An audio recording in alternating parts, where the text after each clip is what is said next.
Hi guys, for today's video, ayun, ang motherhood nyo is papunta sa graduation ng aking anak. Yes. So, dyan guys is nakakilay na tayo. Hindi ko na videohan kasi parang late ko na realize, ay, mag-video pala ang lola nyo. So, ayan, nagpunas na ako ng face. Anyway, nakaligo na ako niya. Pero nagpunas na ako. Sobrang init niyan, time na yan. Dito lang kasi ako sa baba ng bahay namin nag-prepare. Nasa taas yung aircon sa kwarto ng mga anak ko, pero hindi na ako doon nag-prepare. So ayan, sinuklay ko ulit yung kilay ko para medyo, alam mo, may stroke sa gitna, arty-arty. Yeah, pagpasensya na nunal kong malaki, mahal ko yan. But anyway, yan, nag-toner na ako. Very important ang toner sa skin prep, lalo ngayon napakainit, para hindi agad humulas. Napakaano niyan, kasi iba na forget mag-toner, pero malaking part yan for skin prep.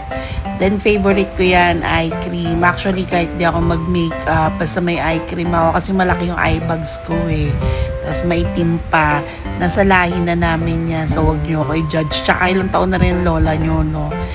Then ayan, naglagay ako ng elixir, pangpasara ng pores, at ang lola nyo ay pawisin. Then serum, very importante yan para medyo lumambot-lambot naman ang ating skin. Then may mga melasma tayo kung nakikita nyo.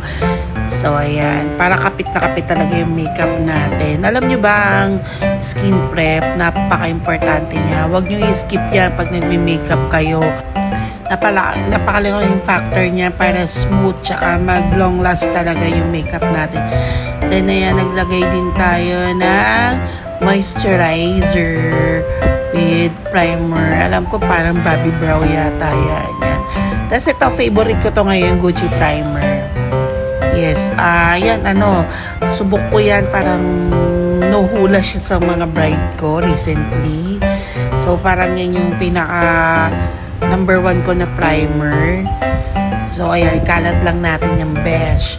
Kasi medyo mabilisan lang kasi alam mo, matagal talaga ako mag-makeup kahit sa client. Kaya bihira lang ako mag-makeup sa sarili ko, parang once in a blue moon. So ayan, naglagay ako dyan ng color corrector tsaka yung concealer medyo dark para mamaya makikita nyo yan. Wag kayo kagad magla-light concealer pag naglagay ng corrector para mas ma-blend siya. Kasi napapansin ko sa iba, pag naglalagay ng orange corrector, actually yun din ginagawa ko dati. Pag naglalagay ng orange corrector, tas yung light concealer na, ayun, nag-orangey. So ayan, nag-bake na ako dyan. Actually, ang dami ko in-skip.